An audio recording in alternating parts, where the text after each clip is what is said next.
Groundbreaking. Oh, and yeah, it said for a groundbreaking documentary series that affect the criminal justice system, and then it say, and then the ad was talking about how like we'd be working on policy reform, and I'm like, okay, cool, it sounds like everything that I want to do. So I ended up applying for it, and then I ain't heard nothing for like 4 months. I actually forgot about it. Then they ended up calling me and was like, hey, we seen your resume and everything. We want you to be a participant on this documentary. I'm like, okay, cool. What's the documentary about? And they like, well, you got to go to jail for 60 days. And I was like, yeah, I'm straight. And I started talking to my girl, Ashley. I'm like, hey, what you think about me going to jail and doing this documentary? It's for like, research, and it's for the criminal justice system. And we talked about it for a little bit. And then I was like, you know what? Let me go ahead and do it, because you got to take chances and stuff and do a lot of things out of the ordinary. So that's why I was like, okay, this is my time to kind of do something different, because no other criminologist ever got to do research inside of a jail and live there. A lot of criminologists, they might actually walk in and see people from behind a desk or something like that, or behind a glass and everything, but nobody actually got to live as an inmate with the guards not knowing or the inmates knowing. So I was like, okay, you know what, this gonna change the game, so I might as well go ahead and check it out. So got the contracts and everything, and then shoot, they had me probably in like 10 days later, I'm going to jail. So yeah, it was just like real quick and easy with it. Like as soon as they called me, 10 days later, we filming.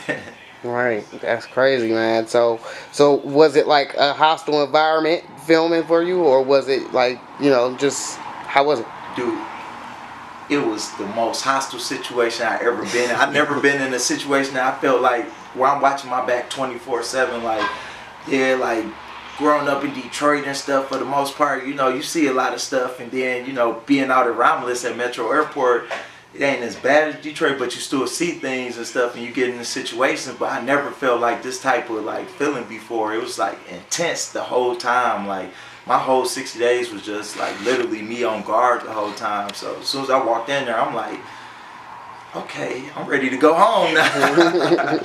So yeah, it was just probably the most hostile situation I ever been in my life, and I never want to do that again.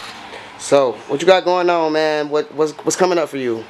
So right now I started my consulting business called Justice League Consulting Group, and basically we put on workshops and do motivational speaking, and we consult with a lot of different organizations. Like we work on political campaigns and help out with strategic planning. We put together juvenile justice reform. So I work with a lot of nonprofits and help them out with developing their programs, and helping out developing programs to help out the kids with better life skills, or just learning stuff that we never learned in high school and stuff from just lack of education.